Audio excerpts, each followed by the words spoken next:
Gracias, Sergio. No sé si esperamos un par de minutos que se conecten los demás, como me dijiste que deberían ser más cerca de 20, o comenzamos desde ya. Mm, Es que generalmente se conectan dentro de los 5 o 10 primeros minutos de la clase y ya aparecen casi todos. Voy a partir entonces. Dale. Bien, hola a todas y todos. Un gusto saludarlos virtualmente y poder acompañarlos en este diploma. Yo solamente aclaro a propósito de mi presentación que yo ya no soy la directora de Derechos Humanos en la Cancillería, obviamente con los cambios de gobierno. Eso ya no continúa, así lo era cuando este curso se planificó originalmente, pero sí sigo en la Universidad de Chile y eso en el fondo es el grueso de mi trabajo en este momento. Entonces, yo tengo una presentación que les voy a pasar a compartir y después, por supuesto, se las puedo hacer llegar, si les interesa, se las puedo enviar para que se las hagan llegar a ustedes y puedan revisar algunos aspectos. Ahora, ¿cómo la pongo en versión presentación? Es lo que no me acuerdo en este momento. Mm, no.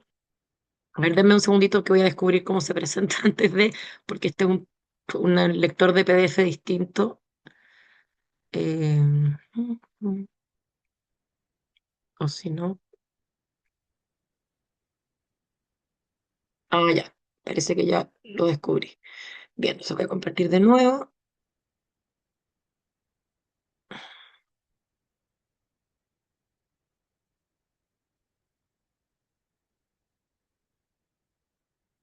Bien.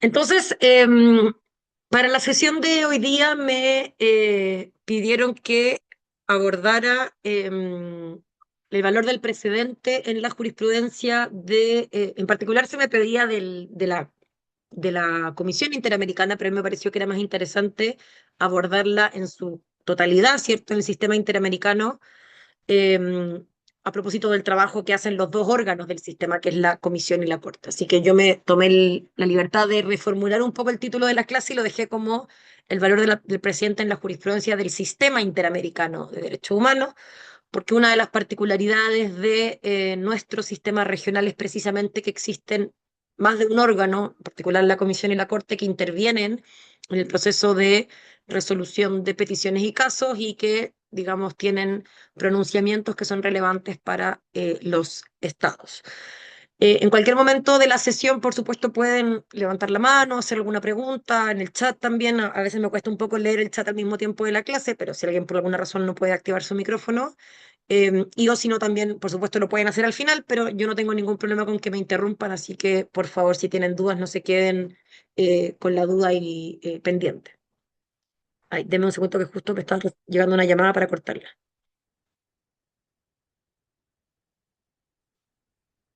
Ya.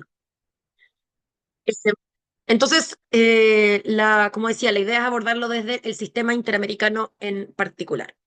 Ahora bien, como esta es la única clase, según lo que vi en el temario de este diploma, en que va a abordarse, digamos, la dimensión internacional del precedente mediante organismos y mecanismos internacionales, me parecía útil solamente como una recapitulación general recordar cómo el derecho internacional en general, para luego hacer un énfasis en el derecho internacional de los derechos humanos, cómo el derecho internacional en general regula la figura del precedente y vamos a ver cómo efectivamente no la recoge y se parece en ese sentido más a un sistema de derecho continental.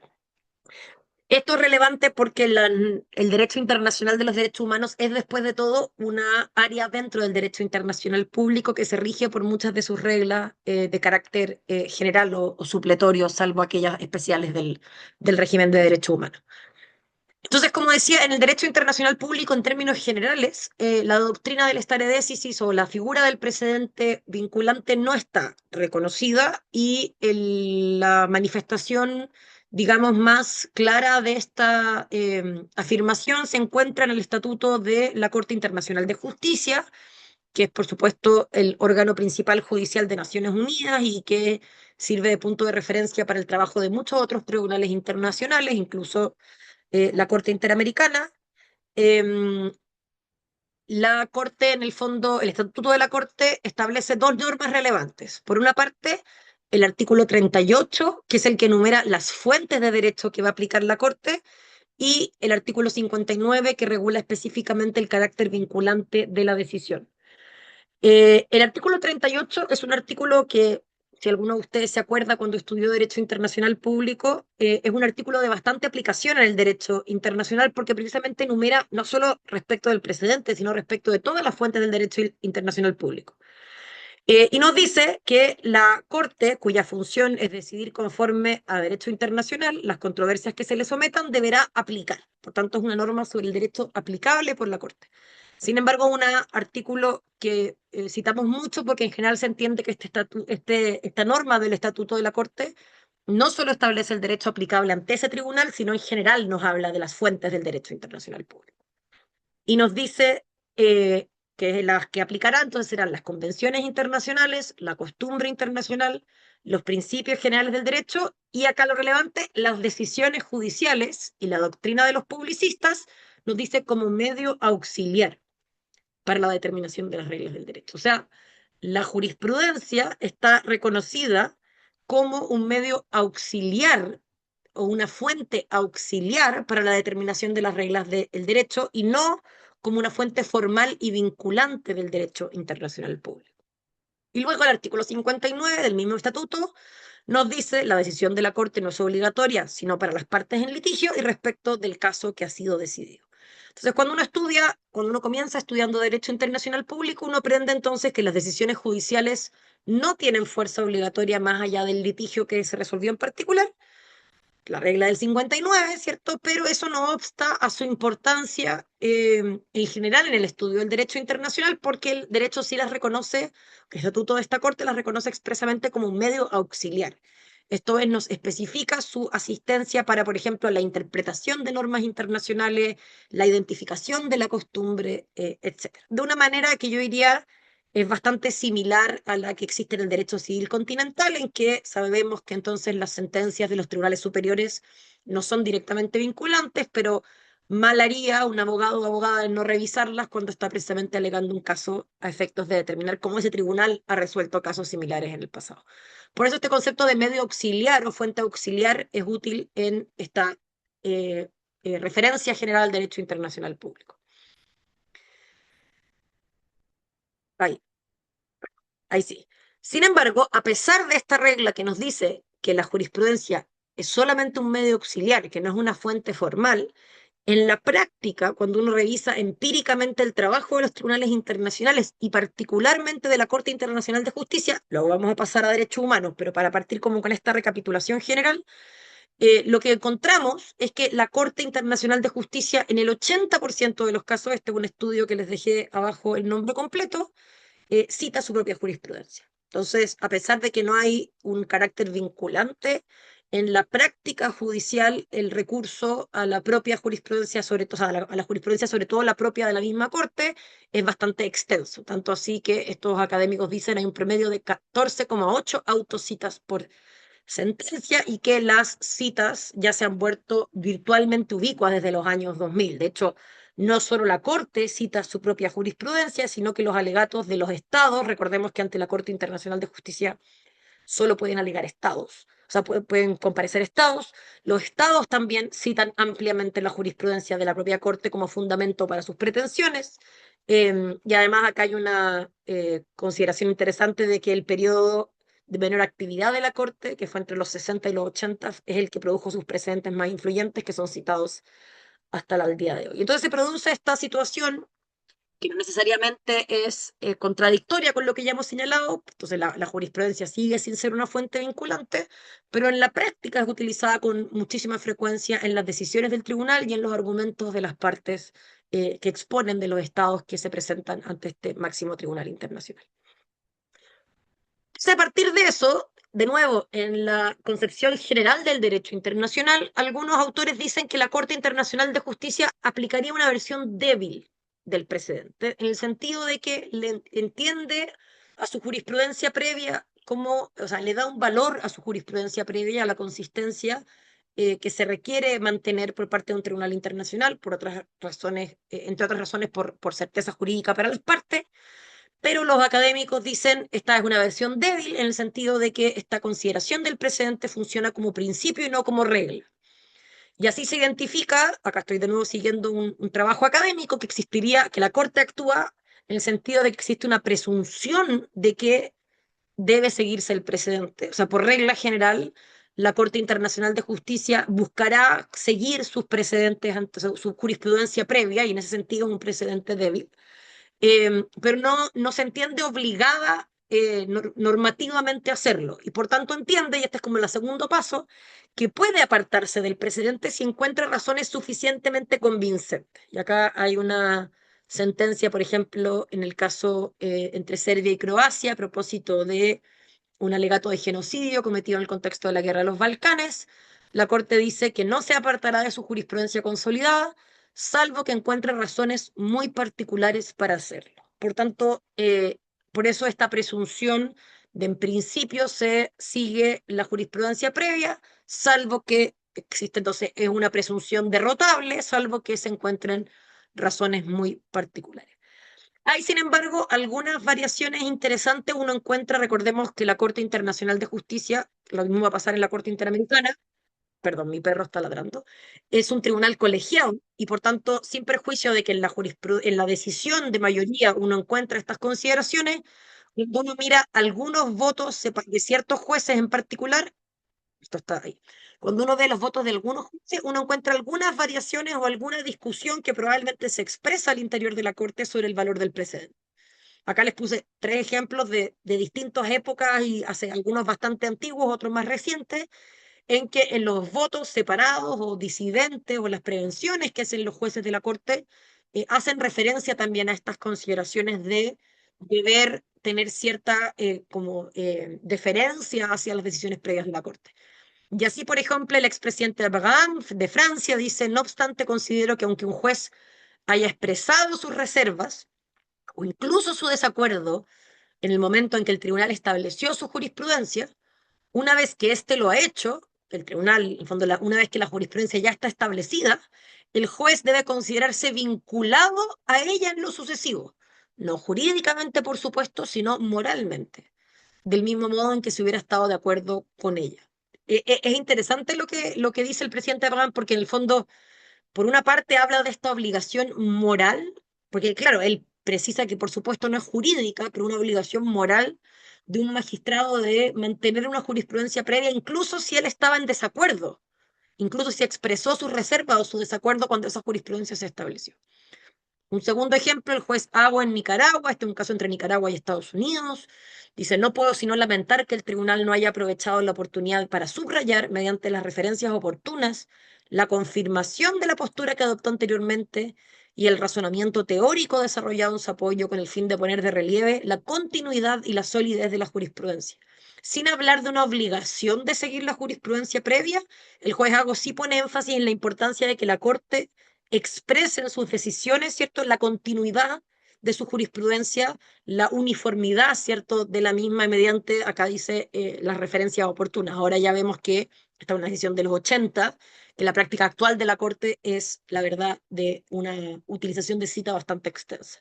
Y un ejemplo más, solamente el caso Asilo, que es un caso latinoamericano, dice el juez Acevedo, debe recordarse que la decisión en un caso particular tiene profundas repercusiones, particularmente en el derecho internacional, porque las opiniones que han sido confirmadas por esa decisión adquieren valor cuasi legislativo, a pesar del principio legal, en el sentido de que la decisión no tiene fuerza vinculante excepto entre las partes y con respecto a ese caso en particular.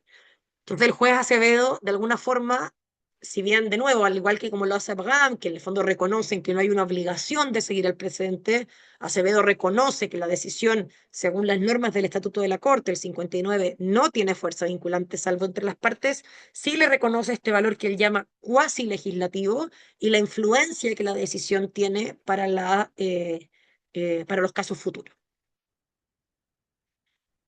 Hecha esa brevísima recolección de cómo regula esto el derecho internacional público, podemos adentrarnos entonces ahora sí en el derecho internacional de los derechos humanos, ¿cierto? Que es un área específica del derecho internacional público, y en particular en un sistema de protección que es el sistema interamericano. La protección internacional de los derechos humanos no se agota en el sistema interamericano. El sistema interamericano, al menos respecto de Chile, es uno de los dos sistemas de protección que existen a nivel internacional. Tenemos el interamericano y tenemos el universal, que es el que depende de Naciones Unidas. Y por supuesto, en otros países existen otros sistemas regionales, el sistema europeo y el sistema africano, notablemente. Entonces, estamos estudiando este en particular porque, por supuesto, es el que propio de nuestra región, al que nuestro país está obligado, pero quizás uno podría preguntarse si existen diferencias en esto respecto de los otros sistemas de protección. Y yo les decía que yo le puse a esta clase, le cambié la C de la clase por una S, porque precisamente en el sistema de protección regional contamos con dos instituciones que tienen un rol relevante y que debemos examinar cuando nos preguntamos por el valor del precedente en este sistema. Por una parte, la Comisión Interamericana de Derechos Humanos y por otra parte, la Corte Interamericana de Derechos Humanos. Confusamente, ambas tienen la misma sigla, así que a una la solemos abreviar como CIDH y a la otra como Corte IDH, porque si no, ambas podrían abreviarse de la misma manera. Esto no es así en todos los sistemas regionales, solo para que sepan, el sistema europeo, por ejemplo, no tiene una comisión, la tuvo por mucho tiempo y luego la eliminó. Y en el sistema europeo solo existe el Tribunal Europeo. Pero en nuestro sistema todavía tenemos esta doble institucionalidad. La CIDH, la comisión, es un órgano cuasi judicial o cuasi jurisdiccional que tiene una labor técnica pero también política y que vamos a ver puede intervenir en la resolución de casos particulares, pero no lo hace con fuerza vinculante. En general, la comisión lo que va a poder hacer es recomendar, formular recomendaciones. Y la Corte Interamericana o Corte IDH, que sí es un tribunal internacional, que ahora sí es un organismo jurisdiccional, con sentencias obligatorias, definitivas e inapelables para los estados parte del caso. Entonces vamos a ver que va a ser la Corte Interamericana la que vamos a poder asemejar de alguna manera al modelo que vimos en la Corte Internacional de Justicia, propiamente un tribunal internacional que dicta sentencias obligatorias, pero vamos a ver que la comisión también tiene un rol relevante que cumplir. Solo como dato de la causa, la comisión tiene su base en Washington, en Estados Unidos, que es donde está la OEA, la base, digamos, de la OEA, la Organización de Estados Americanos, que es de quien depende toda esta institucionalidad, y la corte, como quizás saben, está en San José, en Costa Rica. Ahora, valga aclarar, eso no va a ser relevante para Chile, porque en el caso de Chile se ha reconocido, pero solamente valga recordar, por si no lo supieran, que no todos los estados de nuestra región, a pesar de que la Comisión y la Corte dependen de la OEA, no todos los estados miembros de la OEA están obligados o reconocen la competencia de la Corte. Esa es una cuestión que, en el caso de nuestro sistema regional, se decidió separar. Por tanto, una cosa es ser miembro de la OEA, que es un acto jurídico internacional de expresión de consentimiento para ser parte de la OEA. Una cosa distinta es haber aceptado la competencia de la Corte Interamericana. En el caso de nuestro país es fácil porque hicimos ambas cosas, pero no pierdan de vista que hay algunos países de nuestra región, probablemente uno de los más famosos es Estados Unidos, precisamente, que es miembro de la OEA, pero no ha reconocido la competencia de la Corte Interamericana. ¿Y cómo regula la Convención Americana estas dos instituciones, estos dos órganos, ¿cierto? Estas son las normas relevantes de la Convención. En el caso del artículo 50, vamos a ver la disposición sobre la Comisión, y en el caso del artículo 68, en lo que respecta a la Corte. En el caso de la comisión, yo les decía, la comisión también puede participar en el proceso y participa, de hecho, en el proceso de peticiones y casos de personas que alegan, ¿cierto?, haber sido víctimas o grupos de personas que alegan haber sido víctimas de una violación a los derechos humanos. De hecho, una víctima que desea incoar el sistema regional de protección debe hacerlo precisamente primero ante la comisión, debe presentar su petición ante la comisión, que es la que realizará primero un examen de admisibilidad y luego un examen de fondo de la petición. Y este examen de admisibilidad, o sea, este examen de fondo particularmente, supongamos que el examen de admisibilidad es exitoso, la comisión lo declara admisible, continúa el procedimiento, no hay un acuerdo amistoso entre las partes, que es posible, y ahí podría continuar el proceso, entonces la comisión dicta su informe de fondo, y en ese informe de fondo, acá dice, de no llegarse a una solución, y dentro del plazo que fija el estatuto, la comisión redactará un informe en que expondrá los hechos y sus conclusiones. Este es el informe de fondo de la comisión respecto de un caso en que va a señalar, por ejemplo, si considera o no que se han violado los derechos que reclama el peticionario, de qué manera, ¿cierto? Cuáles son en particular los hallazgos de hecho y de derecho que formula la comisión. Y dice, al transmitir este informe, la comisión puede formular las proposiciones y recomendaciones que juzgue adecuadas. Entonces, la comisión, y por eso yo les decía, es un órgano cuasi jurisdiccional, puesto que si bien en muchos aspectos mantiene la figura de un contencioso, en el sentido de que se garantiza, por ejemplo, el contradictorio y la posibilidad de las partes, en términos generales, de presentar sus alegatos, responder, incluso ofrecer medios de prueba, es un procedimiento que no termina con una decisión vinculante, sino que termina con este informe de fondo que trae recomendaciones. Como ustedes quizás sabrán, la forma en que el caso eventualmente llega a la Corte, que es lo del artículo 68 que vamos a ver, es si la Comisión considera que esas recomendaciones no se han cumplido. Entonces le dirá al Estado, bueno, se produjo tal vulneración de los derechos humanos, como reparación se recomienda A, B y C, y si el Estado no cumple esas recomendaciones, la Comisión puede decidir someter el caso a la Corte Interamericana. En esto es relevante, y esa es una diferencia, como decía, importante con el sistema europeo, de que las víctimas no pueden acudir directamente a la Corte, sino que tienen que primero pasar por la Comisión. Y es solamente la Comisión u otro Estado, pero eso prácticamente no tiene aplicación en nuestro sistema regional. Entonces, la Comisión la que somete el caso a la Corte. La víctima no puede someterlo directamente. Entonces, si considera que las recomendaciones no se cumplieron o se cumplieron parcialmente, decide entonces someter el caso a la Corte. Y ahora ante la Corte, de nuevo vamos a tener todo el procedimiento, que no me voy a detallar, no me voy a alargar porque no es relevante para este curso, y termina con una sentencia. Y acá el artículo 68 dice: los estados parte en la Convención Americana se comprometen a cumplir la decisión de la Corte en todo caso que sean partes, y luego nos establece una regla general sobre cómo se puede ejecutar el pago de la indemnización. Entonces, ¿qué es lo que podemos ver a partir de lo que llevamos hasta ahora? Obviamente las decisiones de la Comisión Interamericana, sus recomendaciones, sus informes no son vinculantes, son meras recomendaciones. Y respecto de la Corte nos dice exclusivamente que son los estados parte de esa controversia los que se comprometen a cumplirla. No hay una regla similar a la del artículo 38, por ejemplo, del Estatuto de la Corte Internacional de Justicia, en el sentido de que nos señale que las sentencias son medios auxiliares. Sin embargo, yo partí con eso precisamente porque las normas generales del derecho internacional público aplican también en la medida que sean pertinentes y no sean contrarias a normas especiales, también en materia de derecho humano. Entonces uno diría, la regla en el fondo es bastante parecida, la del 68 acá es como la del 59 antes, la sentencia solo es obligatoria para las partes en la controversia, pero entonces no hay una regla, no hay un reconocimiento de un precedente obligatorio, pero en principio uno pensaría que puede aplicar igualmente la norma que nos dice que la jurisprudencia es un medio auxiliar para la determinación del derecho.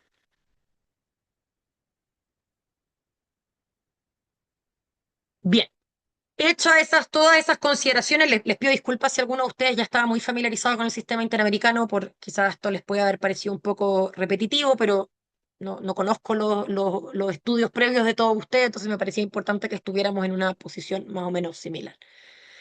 Teniendo en cuenta esa consideración, uno podría, esto es un poco elaboración propia, yo les confieso que cuando se me invitó a hacer esta clase me pareció súper interesante porque precisamente creo que no hay demasiado desarrollo doctrinario, no es que no haya ninguno, pero no hay demasiado desarrollo doctrinario sobre este concepto del precedente en el sistema interamericano, y me dio a mí misma una buena oportunidad para reflexionar sobre cómo construir estas categorías. Así que les confieso que una reflexión que todavía está en curso y que quizás a propósito de esta clase podamos, a propósito de algún comentario que ustedes puedan tener, podamos seguir profundizando. Pero yo vería que cuando nos preguntamos por el precedente en el sistema interamericano, lo podríamos examinar desde tres perspectivas, y por eso hablé, como recogí esta taxonomía.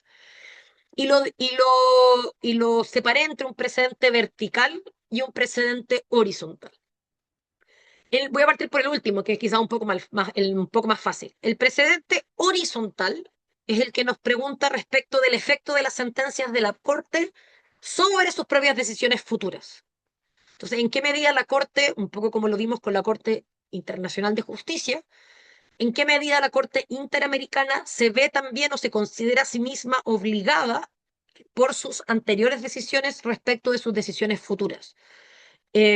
Como vamos a ver en un poquito más de detalle, pero ya lo habré adelantado porque es bastante similar que con la Corte Internacional de Justicia, si bien la Corte Interamericana no está formalmente obligada a seguir sus decisiones previas, puesto que la doctrina del precedente vinculante no está reconocida en el derecho internacional, tampoco en el sistema interamericano, en la práctica sigue un modelo parecido al que veíamos antes de precedente débil, en que considera que sus decisiones previas, perdón, son a lo menos una razón persuasiva que debe tener en consideración como una presunción de aplicación de la jurisprudencia previa, salvo en casos particulares y excepcionales, ¿cierto? En que existan razones fundadas para apartarse del presidente. Y eso lo hace, vamos a profundizar un poquito en ello en un segundo más, pero yo les puse ahí como un pequeño resumen por razones de coherencia, de legitimidad y de seguridad jurídica, ¿cierto? Los estados razonablemente esperan, al igual que los individuos esperan en un procedimiento doméstico, que el tribunal falle más o menos como ha fallado en el pasado y por tanto si una cierta disposición ha sido interpretada de X manera, los operadores jurídicos razonablemente creen que los tribunales van a seguir interpretándola de esa manera. Pero quizás lo que sea un poco más interesante y como las particularidades de este sistema interamericano son las otras hipótesis o las otras formas en que podríamos entender una figura del precedente, que es lo que llamé un precedente vertical de la Corte, digamos, hacia, por una parte, los estados externos, ¿cierto?, fuera del sistema, y dentro del sistema el precedente vertical interno hacia los otros órganos del sistema, en particular la relación entre la Comisión y la Corte, la influencia que tiene la Corte, por ejemplo, en el trabajo de la Comisión, e incluso les puse acá, aunque en realidad esto también sería un poco externo, de otros sistemas internacionales de protección de los derechos humanos. Ahora lo dejé dentro del interno porque igual está hablando, por eso está en una taxonomía muy general y para efectos de esta clase, podríamos precisarla después. Lo interesante es dentro de los organismos de protección de los derechos humanos. Entonces, una cosa es la Corte respecto de sí misma, otra cosa es la Corte respecto de los estados y otra cosa es la Corte respecto de la Comisión y eventualmente incluso respecto de otros organismos de protección de los derechos humanos. Y estas dos, las del precedente, perdón, vertical externo e interno, creo que son particularmente interesantes por los desarrollos propios jurisprudenciales de la Corte Interamericana, que ya van más allá de lo que veíamos en la Corte Internacional de Justicia. El precedente horizontal, esta figura del precedente débil, es la que ya veíamos en otros tribunales internacionales, pero la dimensión vertical, sobre todo hacia los estados, es particularmente innovadora, por cierto, objeto de crítica, en esta figura que ustedes habrán escuchado hablar, que es el control de convencionalidad. Entonces vamos viendo un poquito cada una de estas hipótesis para ver cuáles son los desafíos que se presentan y cuáles son las preguntas que pueden surgir.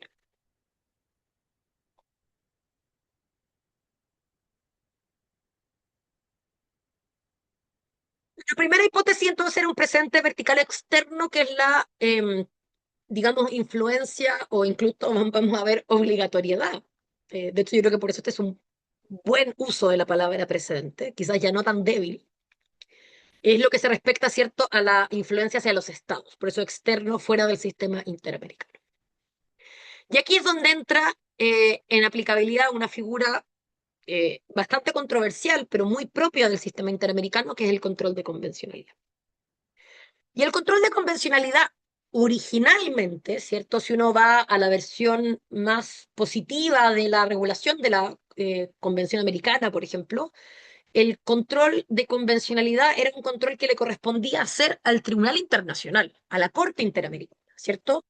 Es precisamente el trabajo de la Corte Interamericana determinar si una determinada conducta o decisión o acción estatal es o no compatible con las obligaciones internacionales asumidas por el Estado.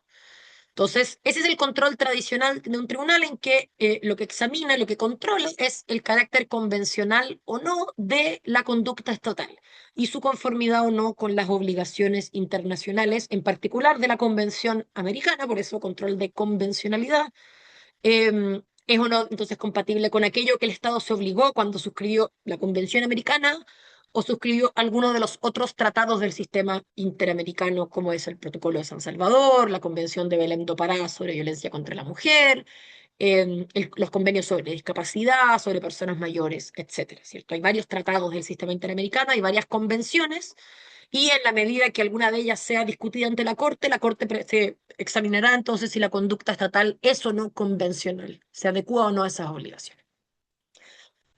Sin embargo, eso que hace todo tribunal internacional también lo hará el Tribunal Europeo de Derechos Humanos, la Corte Africana de Derechos Humanos y todo tribunal que deba examinar la compatibilidad de una conducta o una acción o una decisión con una obligación. La Corte Interamericana lo extendió a partir de un caso contra Chile, que es Almonacid Arellano versus Chile, lo transformó de un control concentrado internacional a un control difuso que también se desarrolla a nivel interno. Y esto es lo que yo puse acá, es una expansión, porque no es una cuestión que esté desde el inicio de la jurisprudencia de la Corte y tampoco está expresamente en la Convención. Así, ¿qué es lo que dijo la Corte Interamericana a partir del Almonacid? Y vamos a ver cómo esto va incluso expandiéndose en decisiones posteriores. La Corte dice que cada juez, esto es lo que dice el Almonacid, después la palabra juez va a cambiar, pero en Almonacid dice cada juez de oficio debe verificar la compatibilidad de las normas internas con la Convención Americana sobre Derechos Humanos y crucialmente, y acá está la figura del presente, también con la jurisprudencia de la Corte Interamericana. Entonces, no solo le exige al juez que decida y realice este examen en que diga, bueno, la conducta es o no compatible o cómo se enmarca o se subsume en la legislación doméstica, sino también si es que esa norma que está aplicando es compatible o no y es convencional o no de acuerdo con las obligaciones que suscribió el Estado de Chile. En Almonacid Arellano versus Chile, de manera relevante, lo hace respecto del decreto de ley de amnistía, que, como quizás sabrán, Almonacid Arellano, ¿cierto? Era un caso en que no se había podido continuar la persecución penal porque el caso había sido, no había podido continuar a nivel doméstico por la aplicación del decreto de ley de amnistía. Entonces la Corte dice, usted juez no puede aplicar el decreto ley de amnistía, puesto que ese decreto ley de amnistía es incompatible con las obligaciones que suscribió el Estado de Chile al ratificar la Convención Americana sobre Derechos Humanos. Entonces, si bien el decreto ley de amnistía es ley vigente en Chile, en principio es una norma que usted debería aplicar porque el juez está obligado por la ley, usted también debe examinar, hacer este examen de convencionalidad y preguntarse en qué medida entonces ese decreto ley es compatible con la convención. Va a concluir que no es compatible con la convención y por tanto no debe aplicarlo en su decisión.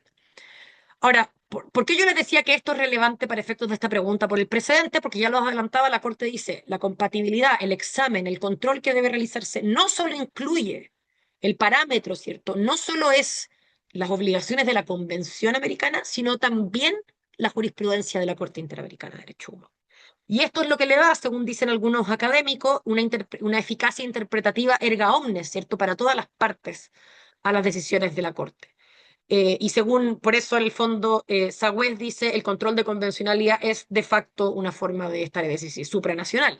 La Corte Interamericana está diciendo que los estados están obligados entonces no solamente por las disposiciones de la convención, o al menos en el actuar de un juez que decide un caso, no solamente está obligado por las disposiciones de la convención, sino también por la jurisprudencia de la Corte Interamericana que ha interpretado dichas disposiciones. Y eso es relevante porque, de nuevo, una cosa es decir que un juez o cualquier parte que examine una norma bien hace en revisar la jurisprudencia y todo abogado y abogada sabe que cuando está alegando o enfrentándose a una norma que es quizás poco clara, es muy útil revisar la jurisprudencia como medio auxiliar, de nuevo, que nos ayuda en el proceso de interpretación o de precisión de las normas. Algo distinto es decir que el examen de convencionalidad que tiene que hacer el juez tiene que incluir también la jurisprudencia, básicamente casi al mismo nivel. Entonces, la jurisprudencia o las decisiones de la Corte que solo tenían efecto relativo, ¿cierto?, para las partes de la controversia, tienen eficacia interpretativa a todas las partes de la Convención Americana. Erga omnes, ¿cierto?, a todos los Estados miembros, al menos erga omnes partes, a todos los Estados partes de la Convención Americana. Y esto efectivamente parecería ser una aplicación de una figura fuerte de precedente en que los jueces están efectivamente obligados por las decisiones previas de la Corte Interamericana, incluso en casos que no han involucrado al Estado de Chile, en este caso, o el Estado de donde sean los jueces que están decidiendo una determinada causa. Solamente va variando el control de convencionalidad en la jurisprudencia de la Corte. Yo les decía, el primer caso es el Monacid Arellano. Lo que dice la Corte, esto no es literal, pero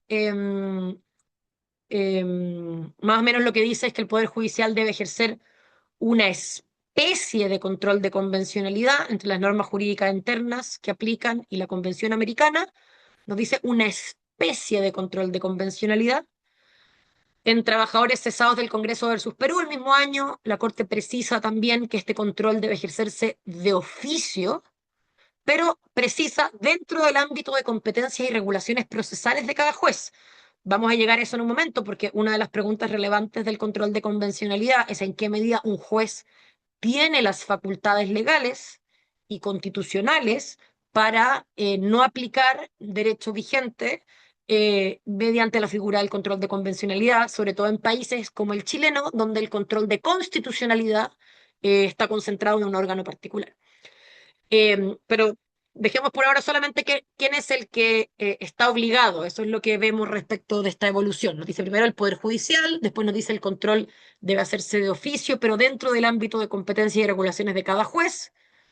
En Cabrera, García y Montiel Flores versus México, 4 años después, la Corte dice ya no solamente los jueces, sino todos los órganos vinculados, o sea, los órganos vinculados a la administración de la justicia en todos los niveles, ya no es solamente el Poder Judicial, y probablemente en uno de los casos más controversiales de la jurisprudencia de la Corte Interamericana, al menos en lo que respecta al control de convencionalidad, en Hellman versus Uruguay, la Corte dice que el control de convencionalidad alcanza la obligación de ejercer el control de convencionalidad, alcanza a toda autoridad pública.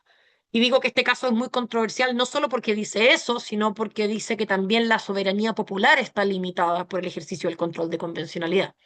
En Hellman básicamente existían dos plebiscitos que validaban leyes de amnistía, plebiscitos, digamos, desarrollados en democracia, y la Corte considera que la decisión soberana popular, digamos, expresada en los plebiscitos no es válida, puesto que no es compatible con las normas que prohíben, por ejemplo, la amnistía, y entonces el control de convencionalidad alcanza también la expresión de la soberanía popular.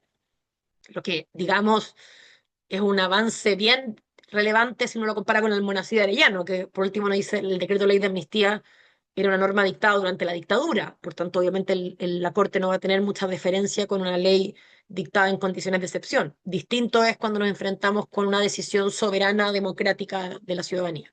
Pero lo relevante entonces ya no es el Poder Judicial, no es los órganos de la Administración de la Justicia, son toda autoridad pública, incluso como límite a la soberanía popular.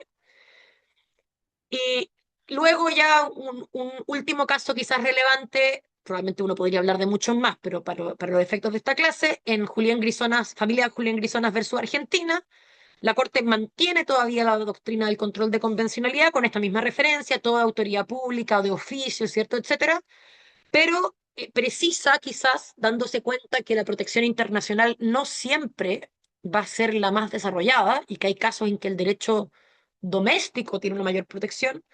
La Corte dice que el control de convencionalidad va a requerir una interpretación conjunta del derecho interno y el derecho internacional en aras de privilegiar lo que resulte más favorable a la protección de los derechos. Entonces, el control de convencionalidad no le va a exigir siempre al Poder Judicial o la autoridad pública, no siempre va a requerir privilegiar el estándar convencional.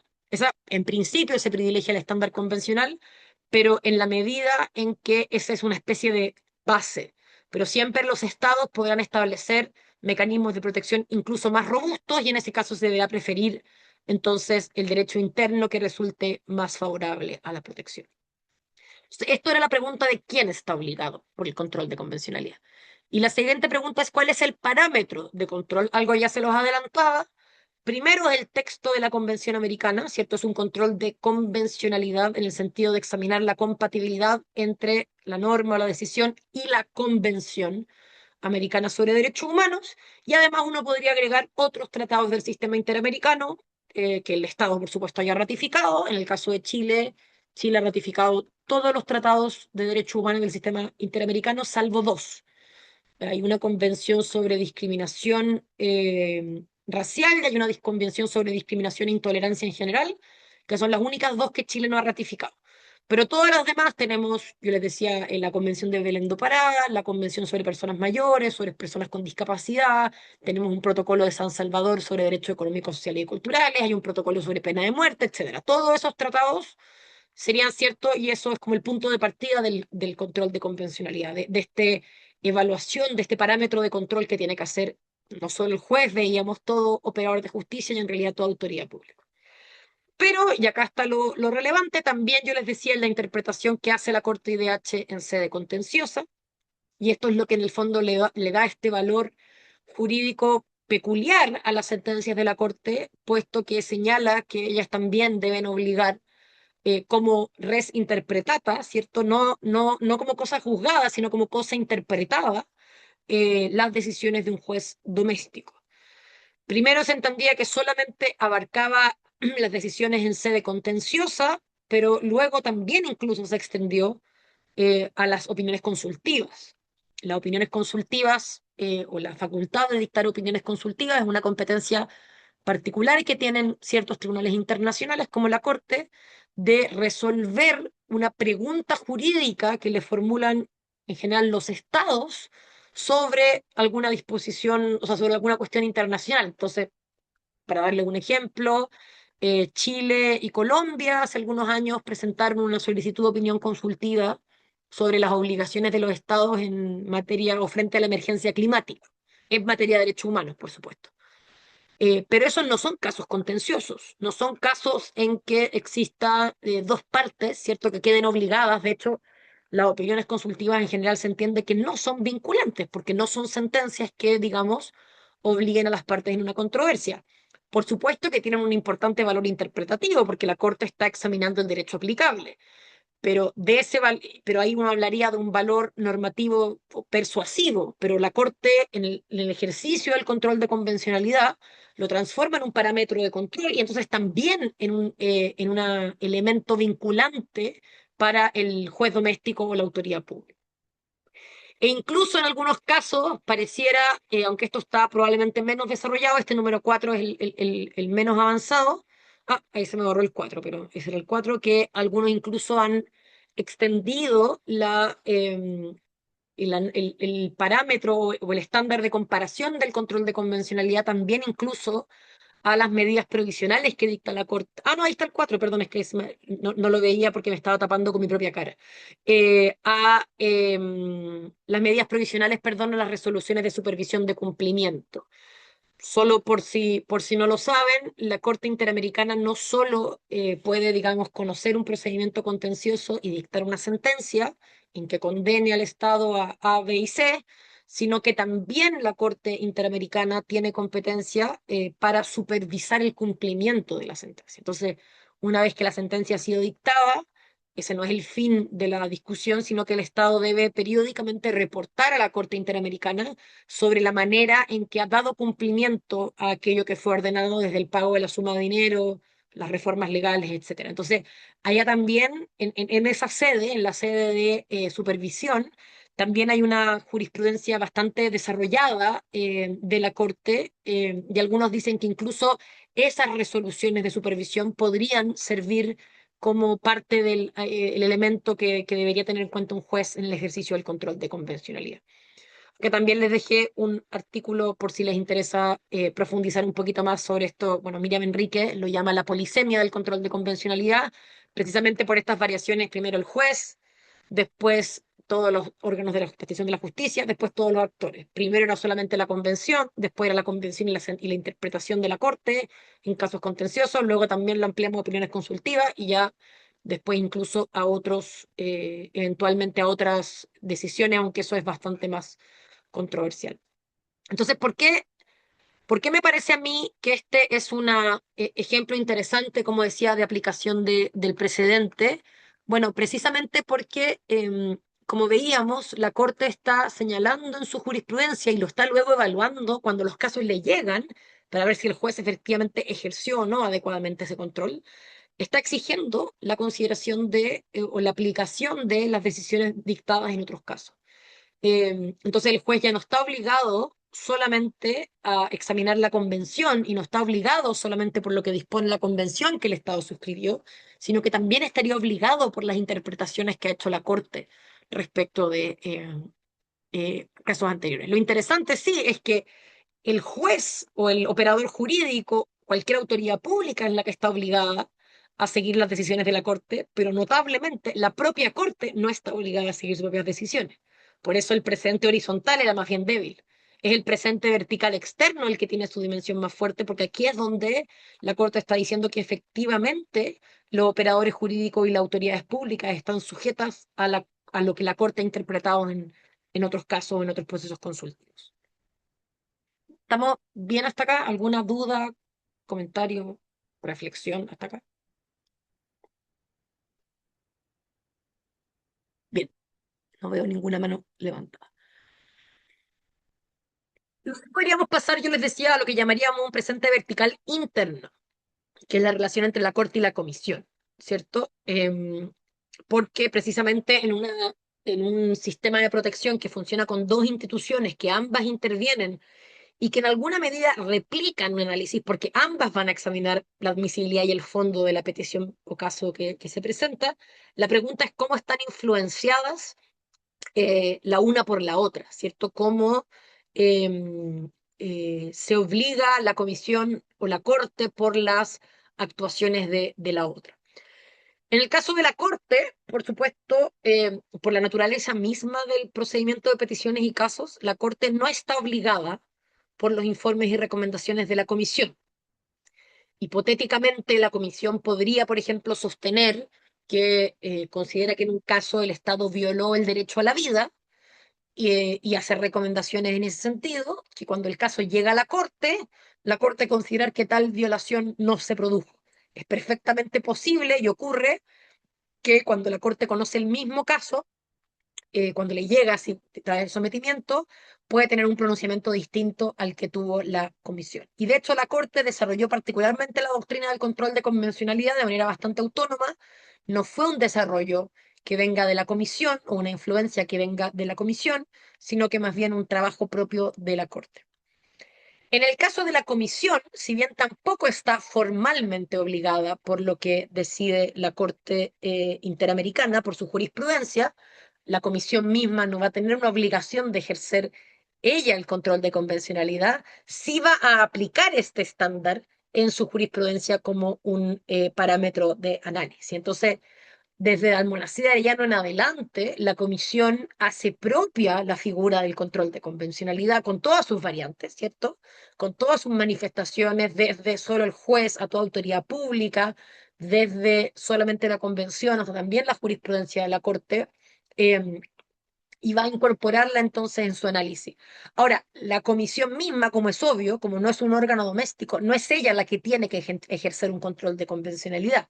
Por eso no es la comisión la que está obligada por el precedente previo de la Corte, pero sí la comisión le va a exigir a los estados ese estándar de comportamiento. Y por eso en el fondo va a muchos casos, en el informe de fondo, la comisión va a sostener que, no sé, el juez doméstico no cumplió o con su obligación de ejercer el control de convencionalidad cuando, por ejemplo, aplicó, no sé, para no dar el mismo ejemplo de la amnistía, aplicó las reglas de prescripción civil en causas de graves violaciones de los derechos humanos y la comisión dice, bueno, el juez debería haber ejercido este control de convencionalidad y haber entendido que la aplicación de las reglas de prescripción era incompatible con las obligaciones que el Estado había suscrito en la Convención Americana sobre Derechos Humanos. Entonces, en esta dimensión, yo diría, del precedente vertical interno dentro del sistema, uno ve más bien que los pronunciamientos de la Comisión y la Corte tienen más bien un valor persuasivo, pero no propiamente un valor de precedente obligatorio. Lo mismo pasa cuando, aquí usé la palabra precedente, debo decir, a vaca y bajito, como en términos informales, porque la Comisión y la Corte también utilizan, quizás la jurisprudencia sería más preciso del sistema universal o europeo de derechos humanos, pero también en clave interpretación. La comisión usa la jurisprudencia de la Corte también a veces usa los informes de la comisión, en ese caso o en otros casos, y ambos usan las decisiones del sistema universal o el sistema europeo, también podría ser el africano, pero eso uno lo ve bastante menos, sobre todo porque el europeo es el sistema más antiguo de todos, entonces el que tiene más desarrollo, pero se usan en clave interpretación, ¿cierto? La jurisprudencia previa o las decisiones previas son un argumento de persuasión, eh, pero no son no existe una obligación de incorporarlos en las decisiones y de hecho puede ocurrir que se aparten de esta jurisprudencia. Por ejemplo, yo les decía, la Corte puede alejarse de lo que dice la Comisión, o incluso la Corte puede también alejarse de lo que han sostenido otros tribunales internacionales de derechos humanos. Un ejemplo muy famoso es precisamente el control de convencionalidad. El control de convencionalidad no tiene reconocimiento, por ejemplo, en Europa. En Europa hay una institución distinta que se llama margen de apreciación, que es la institución que ha desarrollado la Corte, el Tribunal Europeo de Derechos Humanos, y ese no ha tenido reconocimiento en América. Entonces, por eso yo digo, tiene un valor persuasivo, se utiliza la jurisprudencia de otros órganos para fortalecer argumentos vinculados con la interpretación de una determinada norma, sobre todo cuando otros órganos dentro del sistema interamericano o en general dentro del sistema de protección de los derechos humanos han tenido que aplicar normas similares.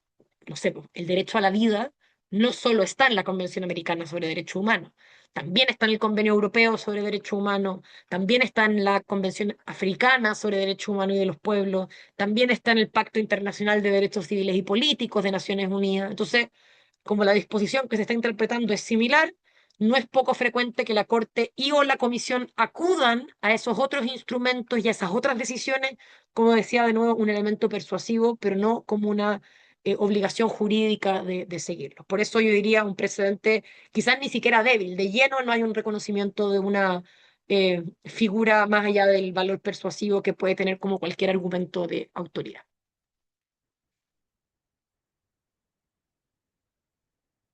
Y luego, en este último elemento de la taxonomía que habíamos visto, tenemos el precedente horizontal, que es la pregunta que en el fondo nos formulamos sobre el carácter vinculante o no de las decisiones de la Corte para la propia Corte.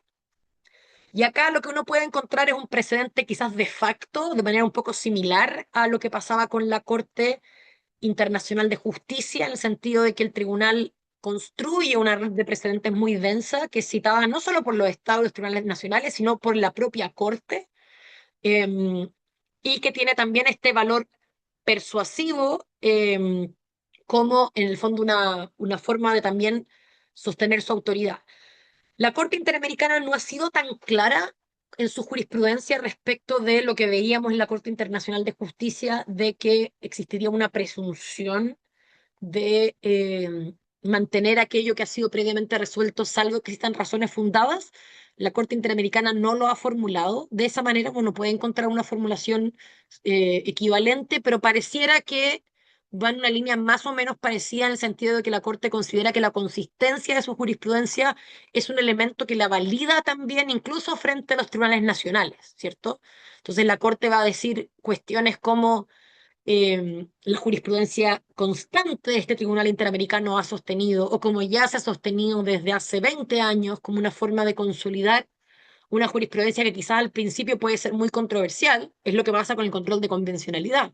En su creación y en sus primeros desarrollos fue muy controversial, probablemente lo sigue siendo, pero a esta altura es una institución que ya está tan incorporada en el sistema interamericano que es difícil que sea contestada como institución misma.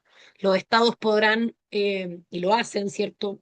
Yo estoy hablando también de mi propia experiencia, contestarán quizás aspectos relativos a la aplicación del control de convencionalidad en la especie o discutirán si es que efectivamente las ampliaciones que la Corte hace del mismo son precisas o si la jurisprudencia que se está considerando en realidad es la correcta, pero ya no es tan común que se impugne a nivel doctrinario, por supuesto, pero a nivel del litigio interamericano no es tan común entonces que se impugne la figura misma que ya está consolidada por ciertos 20 años de jurisprudencia más o menos sostenida.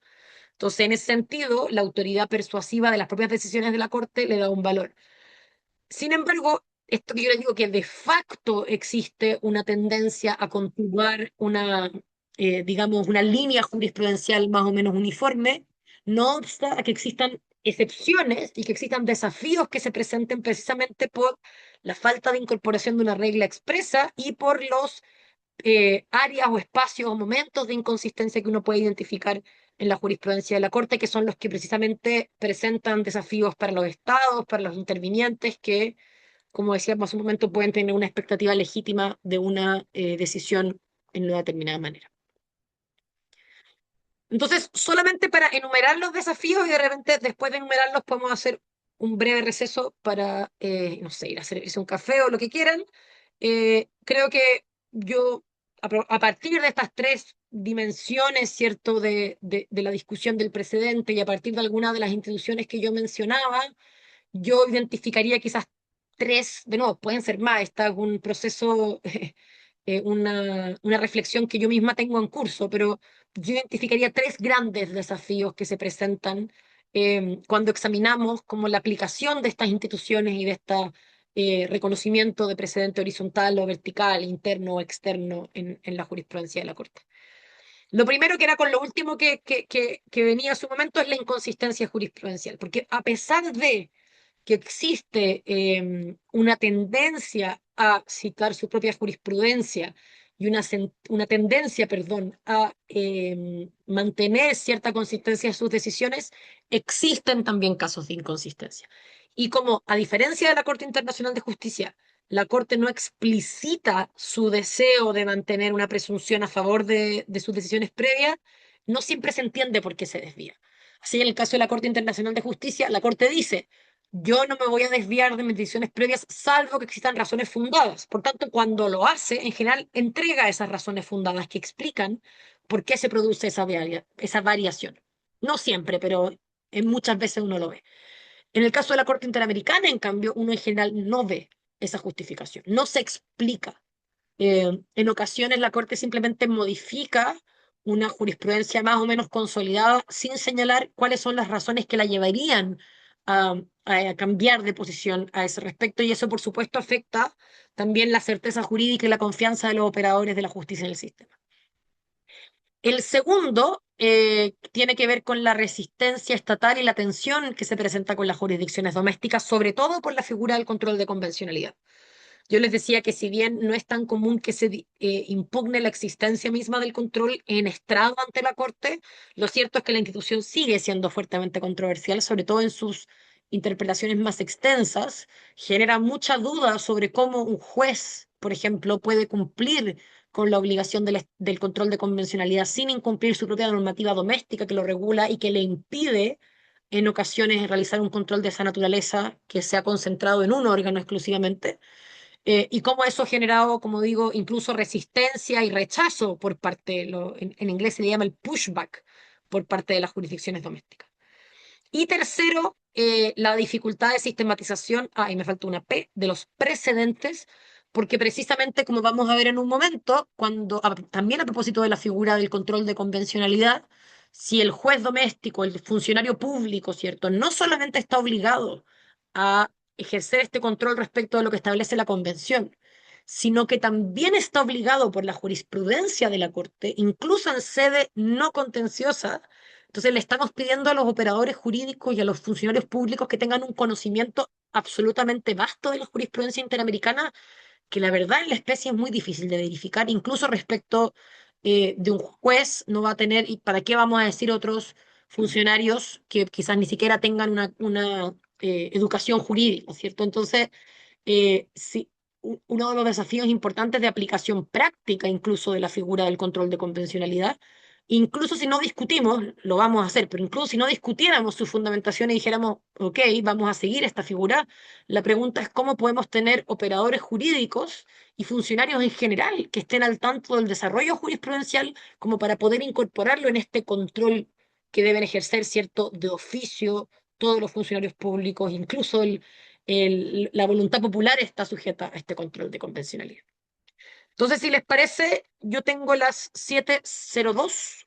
Démonos un pequeño receso hasta las 7:10 para yo me voy a ir a hacer un café y voy a dejar, obviamente, acá mismo abierto y volvemos en unos minutitos más. Gracias.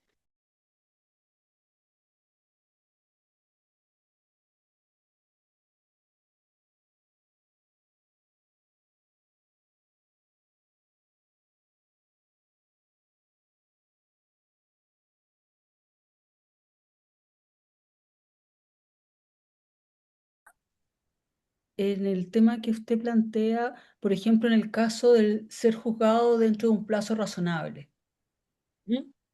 ¿ya? Ca- ¿Podría caber el tema de los precedentes eh, como para darle consistencia en una causa chilena por una causa extranjera?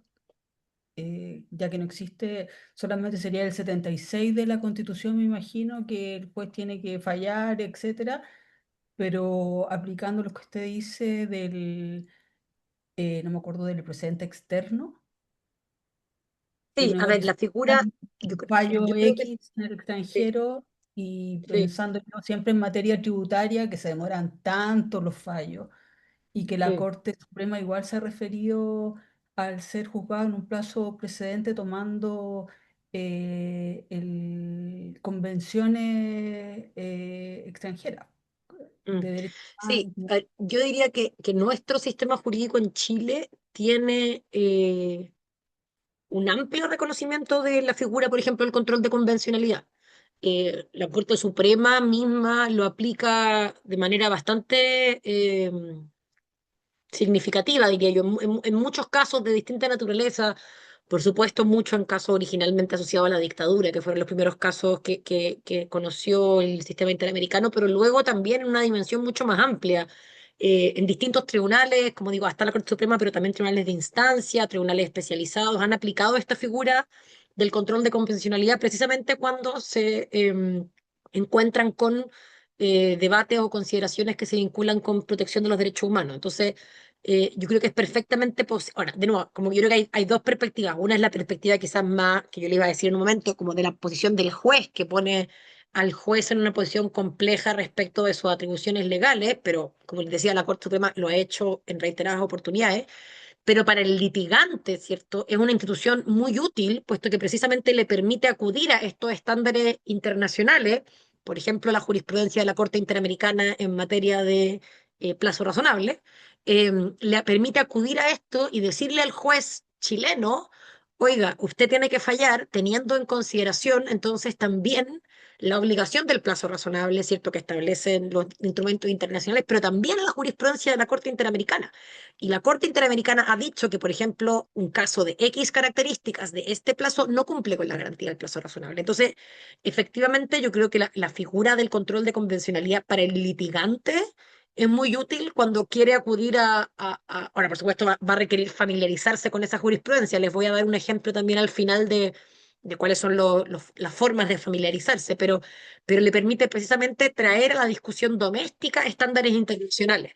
Ahora, va a haber que buscar cuál es el estándar más apropiado, como en todo caso siempre uno puede ir viendo cuál es la dimensión más conveniente, hay casos más o menos convenientes, pero yo creo que efectivamente permite introducir en el debate doméstico esta jurisprudencia internacional. El problema principal es para el juez, que el juez es el que tiene entonces que preguntarse, sobre todo cuando el control de convencionalidad, el caso del plazo razonable probablemente no es así, pero en otros casos cuando el control de convencionalidad le dice, usted no aplique esta norma que está vigente en Chile, usted no la aplique. Y ahí, claro, el juez tiene un problema mayor en lo que respecta a cuál es el fundamento normativo que yo tengo. Pero para construir un estándar, para hablar de plazo razonable, de obligaciones en el fondo, por supuesto en penal es donde es más evidente, pero también ocurre en otras jurisdicciones donde puede en el fondo el estándar interamericano sobre debido proceso, sobre distintos derechos que puedan estar afectados, puede ser relevante en la litigación. Así que yo diría que sí, que es muy útil y precisamente ha tenido un amplio reconocimiento en la jurisprudencia nacional. No sé si no sé si hay alguna otra duda hasta acá. Bien, voy a volver a compartir entonces. Dame un segundito.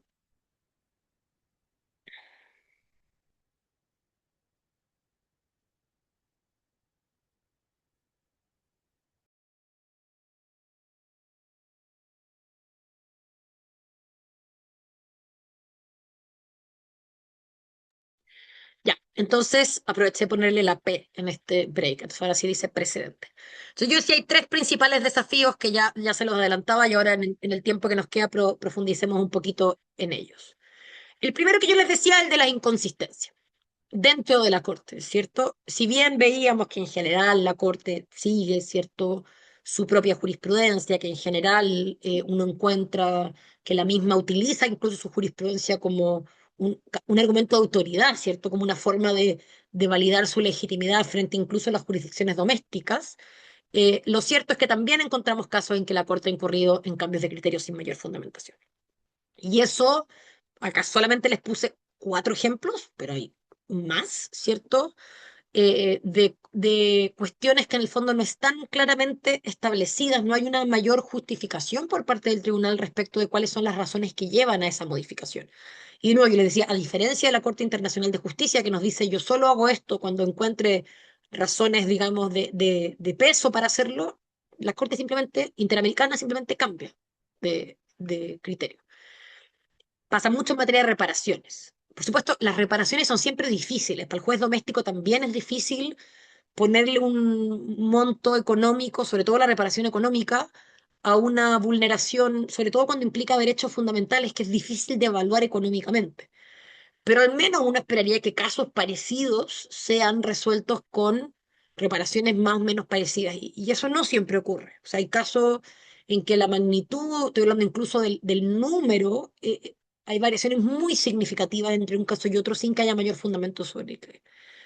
El mismo ejemplo del control de convencionalidad tiene una evolución no lineal, a quién obliga, a qué es lo que obliga, entonces eso también, cuando la Corte lo ha ido ampliando, del juez al operador jurídico, del operador jurídico a todo funcionario público, tampoco explica el por qué, y tampoco explica por qué lo pasa de la convención a la jurisprudencia, de la jurisprudencia a las opiniones consultivas. Todas estas ampliaciones que hace el concepto, la Corte no explica mayormente el fundamento, y eso en el fondo es lo que genera esta discordancia o conflicto en la aplicación del derecho.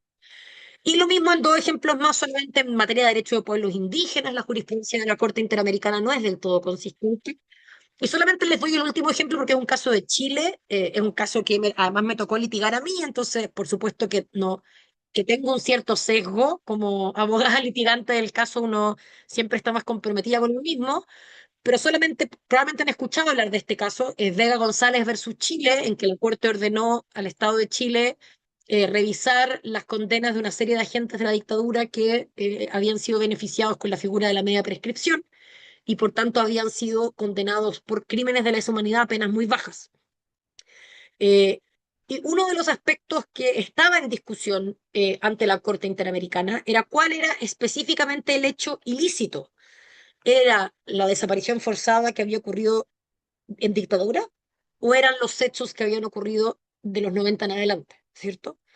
La jurisprudencia de la Corte respecto de Chile siempre había entendido que la análisis de los hechos solamente podía abarcar aquellos que ocurrían desde 1990 en adelante, porque en 1990 es cuando Chile había ratificado la Convención Americana y por tanto la forma en que analizaba estos casos no era desde la perspectiva de la desaparición forzada o la ejecución política, sino desde la decisión de los tribunales que había ocurrido en democracia, que había aplicado el decreto de ley de amnistía o que había aplicado la prescripción o en este caso había aplicado la media prescripción. Y eso es porque, si bien la Corte entendía que la desaparición forzada era un crimen permanente de duración, Chile había formulado una reserva cuando ratificó la Convención Americana, donde dice que reconoce la competencia de la Corte solo respecto de hechos que principiaron su ejecución con el retorno a la democracia. Entonces Chile excluyó, cuando ratifica la convención, expresamente excluye los hechos ocurridos durante la dictadura, incluso si sus efectos continúan. Eso la Corte siempre lo había aceptado. Y por tanto, de nuevo, en Almonacid, en órdenes guerra y en todos los casos vinculados a la dictadura, la Corte no examinaba los hechos ocurridos durante la dictadura, ni siquiera si tenían efectos continuos, como por ejemplo casos de desaparición forzada, sino que exclusivamente examinaba los hechos ocurridos en democracia. Bueno, Vega González, la Corte cambia ese criterio. Y dice que la reserva de Chile, que dijo expresamente solo los hechos desde el 90 en adelante, era inválida.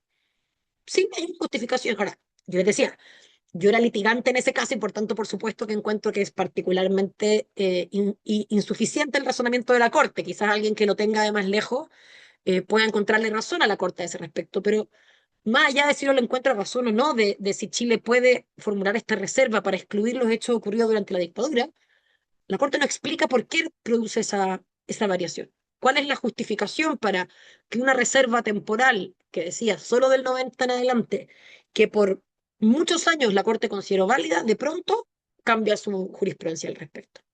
Y eso, por supuesto, debilita la autoridad moral y técnica del tribunal, erosiona la confianza de los operadores jurídicos y también, o sea, y debilita, como decía, la misma Corte, porque en el fondo, también como decíamos, la consistencia de su jurisprudencia y su autorreferencia también es un elemento que le ayuda a defenderse, ¿cierto? O legitimarse frente a los operadores jurídicos domésticos. Pero cuando produce estos cambios sin mayor fundamento, la pregunta es, bueno, si la Corte cambia de opinión sin explicarnos por qué y en qué medida eso está fundado en un argumento técnico y jurídico como corresponde a un tribunal, eso también afecta, ¿cierto?, la credibilidad del propio Tribunal Interamericano.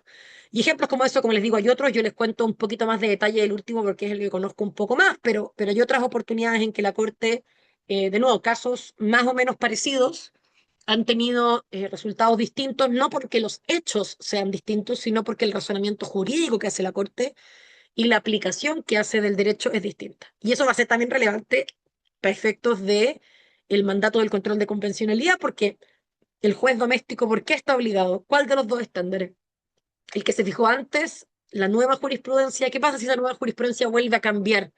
El juez doméstico que tiene que ejercer este control de convencionalidad, ¿cómo lo ejerce si es que no tiene en el fondo claridad respecto de cuál es la tendencia jurisprudencial de la Corte a la cual supuestamente, cierto, está obligado? Entonces, ese es el primer desafío. Ay. Segundo desafío, la resistencia Profesor, estatal. ¿Sí?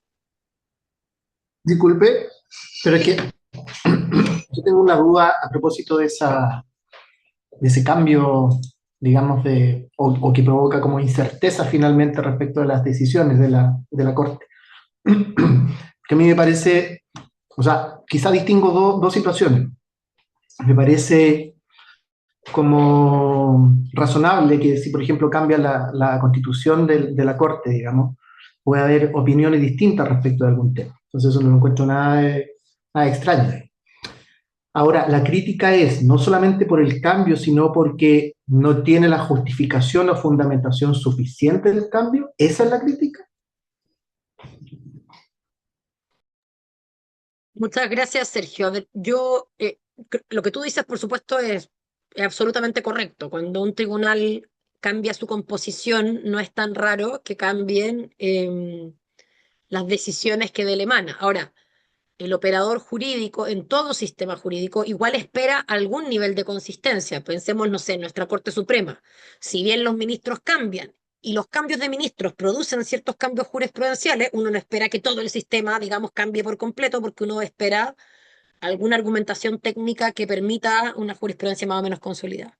Pero entendiendo que el cambio es posible y que en el fondo, en principio, un juez debe fallar de acuerdo con lo que él considera es la correcta aplicación del derecho y eso puede cambiar, yo creo que el problema es la falta de justificación, precisamente. Yo creo que el problema es que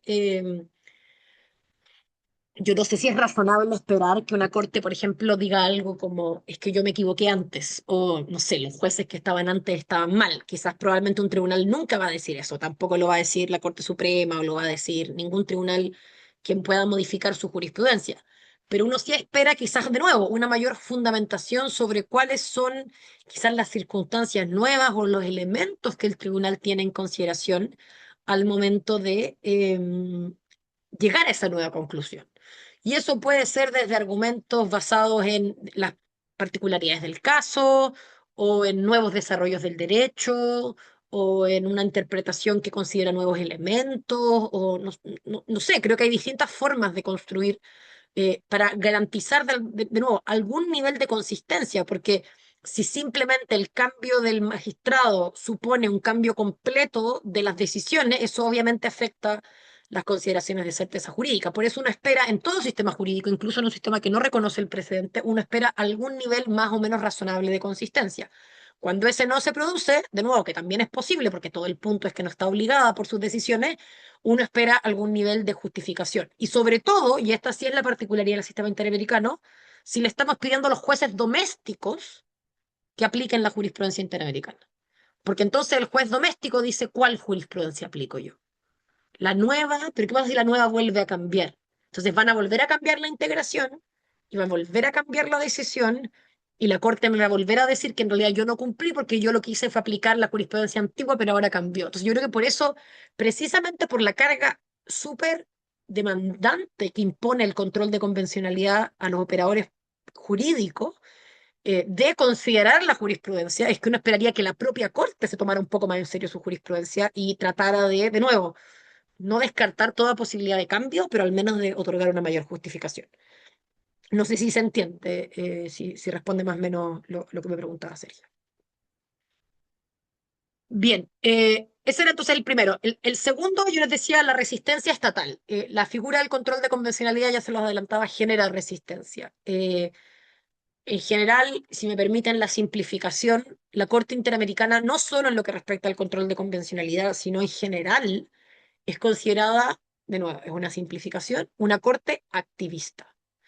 Y eso, por supuesto, tiene un desafío importante, incluso si el objetivo es la mayor protección de los derechos humanos. El desafío, primero, por supuesto, es institucional, cómo la Corte justifica su activismo sobre la base de sus normas jurídicas, pero también cómo se legitima todavía frente a sus interlocutores.